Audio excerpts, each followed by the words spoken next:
మొత్తం జిల్లాలో ఉపాధి కరువైంది. దీంతో ఉపాధి అధిక సంపాదన కోసం అప్పు చేసి మరీ గల్ఫ్ దేశాల బాట పట్టారు కార్మికులు.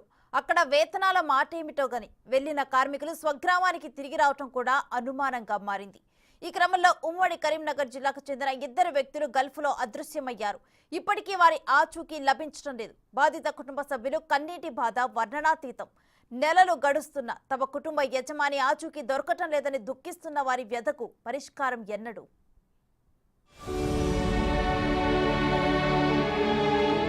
బతుకు భారమైంది, బతుకు తెరువు కరువైంది.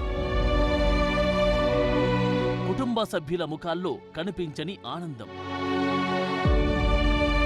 అధిక సంపాదన ఆశ, ఆర్థిక భద్రత పొందాలనే ఆశయం. ఎడారి దేశాలకు పయనమై అదృశ్యమైన జీవితాలు. పెరుగుతున్న గల్ఫ్ కార్మికుల మిస్సింగ్ కేసులు. కుటుంబ సభ్యుల కన్నీటి వేద ప్రభుత్వాలు తీర్చలేవా? ఉమ్మడి కరీంనగర్ జిల్లాలో స్థానికంగా ఉపాధి లేకపోవడంతో పెద్ద ఎత్తున గల్ఫ్ బాట పడుతున్నారు నిరుద్యోగులు. ఇక్కడికంటే అధిక సంపాదన లభిస్తుందనే ఆశతో అప్పులు చేసి మరీ ఎడారి దేశంలో అడుగు పెడుతున్నారు. అయితే గల్ఫ్కు వెళ్లిన సంతోషం కొన్ని రోజుల్లోనే ఆవిరైపోతుంది. ఇక సంపాదన మాట అటుంచితే ఇటీవలి కాలంలో గల్ఫ్ దేశానికి వెళ్లిన వారు మిస్ అవుతున్నారు. వారు ఎక్కడున్నారు, ఎలా ఉన్నారు, ఎలాంటి సమాచారం లభించడం లేదు. గత 6 నెలల్లోనే 2 వ్యక్తులు మిస్ అయ్యారు. గతంలో కూడా పదుల సంఖ్యలో మిస్ అయ్యి ఏళ్లు గడుస్తూ ఉన్నా వారి ఆచూకీ లభించడం లేదు. దీంతో కన్నీరు మున్నీరుగా విలపిస్తున్నారు వారి బంధువులు. మిస్ అయిన వారి ఆచూకీ కోసం ఇటు రాష్ట్రం, అటు కేంద్ర ప్రభుత్వాల చుట్టూ బాధిత కుటుంబాలు తిరుగుతున్నాయి. కానీ ఎలాంటి సమాచారం రాకపోవడంతో నిరాశ చెందుతున్నారు. ఎడారి దేశాల్లో అదృశ్యమవుతున్న వారి ఆచూకీని కనుగొనాలని కేంద్ర ప్రభుత్వానికి కూడా విన్నవిస్తున్నారు.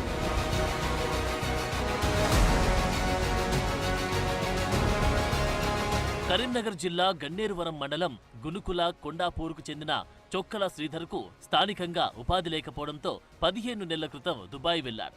అక్కడ ఓ కంపెనీలో కూలీగా పనిచేయడానికి ఒప్పందం కుదుర్చుకున్నాడు. ఈ కంపెనీలో సరిగా వేతనాలు రాకపోవడంతో అప్పులు పెరిగిపోయాయి.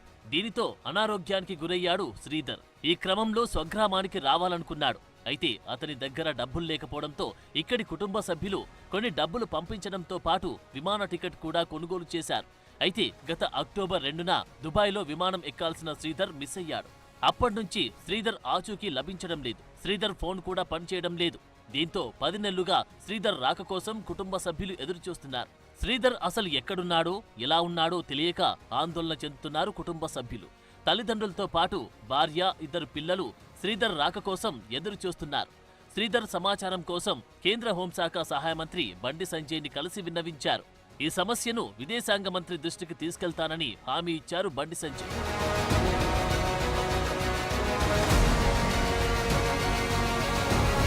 ఇక మరో మిస్సింగ్ కేసును పరిశీలిస్తే జగిత్యాల జిల్లా బీర్పూర్ మండల కేంద్రానికి చెందిన కందుల తిరుపతి అనే వ్యక్తి సౌదీ అరేబియాలో 7 నెలల క్రితం మిస్ అయ్యాడు. అప్పటినుంచి అతని ఆచూకీ లభించడం లేదు. కందుల తిరుపతి ఆచూకీ కోసం విదేశాంగ కార్యాలయానికి కూడా మెయిల్ ద్వారా సమాచారం ఇచ్చారు. అతని ఆచూకీ కోసం ప్రతిరోజు ఎదురు చూస్తున్నారు కుటుంబ సభ్యులు. ఉమ్మడి కరీంనగర్ జిల్లాలో కేవలం ఈ 2 వ్యక్తులే కాకుండా గల్ఫ్కు వెళ్లి మిస్ అయిన వారి కేసులు పెరిగిపోతున్నాయి.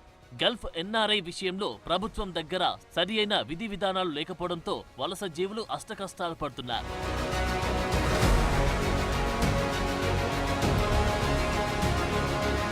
పది నెలల నుంచి శ్రీధర్ కోసం ఎదురు చూస్తున్నామని కుటుంబ సభ్యులు చెబుతున్నారు. అక్టోబర్లో హైదరాబాద్కు వెళ్లి విమానాశ్రయం దగ్గర ఎదురు చూశామని బాధ నిండిన హృదయంతో తెలుపుతున్నారు. అతని ఆచూకీ తెలుసుకుని తమ వద్దకు క్షేమంగా తీసుకురావాలని చెబుతున్నారు. 6 నెలల క్రితం సౌదీలో మిస్ అయ్యారని తిరుపతి కుటుంబ సభ్యులు ఆందోళన వ్యక్తం చేస్తున్నారు. తిరుపతి ఎలా ఉన్నాడో తెలియక విలపిస్తున్నారు ఆయన కుటుంబ సభ్యులు. తిరుపతిని క్షేమంగా తమ వద్దకు చేర్చాలని విలపిస్తూ వేడుకుంటున్నారు. ఎమ్మెల్సీ జీవన్ రెడ్డి తిరుపతి ఇంటికి వెళ్లి కుటుంబ సభ్యులను పరామర్శించారు. గత 6 నెలలుగా తిరుపతి ఆచూకీ దొరక్క కనీస సమాచారం లేక బాధపడుతున్నామని కుటుంబ సభ్యులు జీవన్ రెడ్డికి విన్నవించారు.